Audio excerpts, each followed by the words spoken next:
I'm Teisha Bader with Shalom TV's news update for Friday, July the 12th, 2013. Reuters reports that an Egyptian military helicopter briefly crossed into Israeli-controlled airspace over the Gaza Strip today. Both Israeli and Egyptian security sources said the flyover was a navigational error. The Times of Israel cites a security source saying that the helicopter pilot inadvertently strayed over Gaza during an operation against military Islamists in Sinai near the Egyptian border with Gaza, and was only over the territory for a few minutes before the IDF radioed. The helicopter pilot then returned to Sinai immediately. The flyover comes amid rising tensions in Sinai and soon after Islamist militants killed an Egyptian policeman and wounded a second in an attack on a checkpoint in the Sinai earlier today. As you may have seen on IBA News, the Egyptian army was planning an offensive in the area against such militants to combat incidents such as today's. Israeli officials said yesterday that U.S. Secretary of State John Kerry is likely to return to the region sometime next week in his continued efforts to restart peace talks between Israel and the Palestinians. Kerry was expected to arrive in Israel this weekend, but postponed his travel because of his wife's illness. Next week would mark Kerry's sixth visit to the region since March. 4 months after she was critically injured in a West Bank stone-throwing attack, 3-year-old Adele Biton is going home for the first time. Adele's family was authorized to take her home for Shabbat, and relatives arrived at the Beit Levenstein Rehabilitation Center in Ra'anana to accompany her to her home in the northern West Bank community of Yakir. Adele was riding in a car with her mother, Adva, and sisters on March the 14th when a truck was hit by stones, forcing it to swerve and collide with the Biton's car, causing life-threatening injuries to Adele. Her mother and sister sustained light injuries. 5 Palestinian teenagers were arrested for the attack several weeks later. Adele, who is confined to a wheelchair, is reportedly showing progress. She is responding to stimulation and is moving her limbs. She was released from Schneider Children's Hospital in June and continues her recovery at the rehab center, where she will return after the weekend. Her mother said today, "We are very excited. We've waited a long time for her to come home. We continue to believe that she will be all right."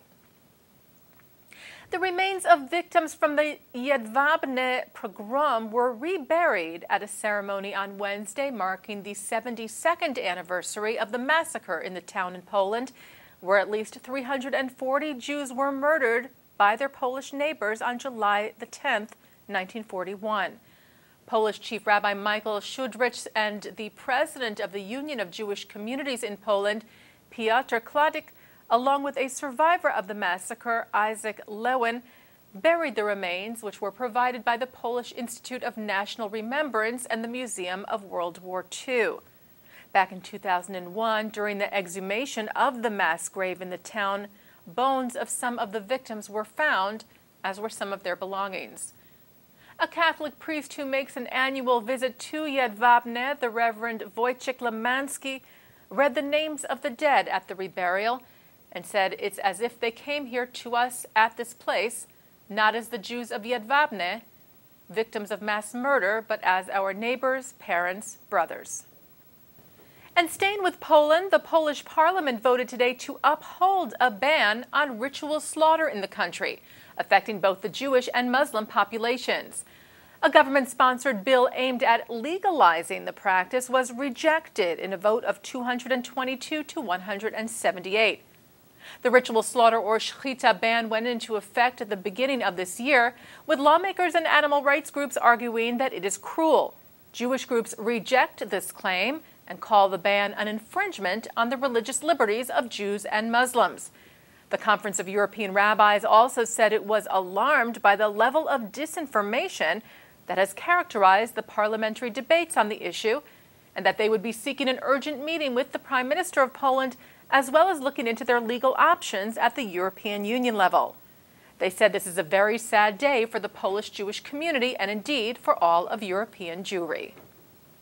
Twitter said in a statement today that it has handed information over to French authorities of several users in France who posted anti-Semitic messages. The U.S.-based social media site said it disclosed the information to end a legal battle with several French anti-racist groups, including the Union of Jewish Students of France, or UEJF, who had sued Twitter last year for allowing hate speech on the site. Last month, the Paris Court of Appeals upheld a ruling from January that said Twitter must provide data on some users to the UEJF and 4 other organizations, saying the users were guilty of violating French hate speech laws. And finally today, former AIPAC Chairman Steve Grossman, who is the current treasurer in Massachusetts, now says he will run for governor in that state. Grossman told a local TV station on Wednesday that he plans to announce his candidacy for the November 2014 election at the state's Democratic Party convention on Saturday. Grossman served as chairman of the American Israel Public Affairs Committee from 1992 to 1997. He is also the former campaign chair for Boston's Jewish Federation and has served on the boards of many Jewish institutions. And that's Shalom TV's news update for Friday, July the 12th, 2013. I'm Teisha Bader. Shabbat Shalom.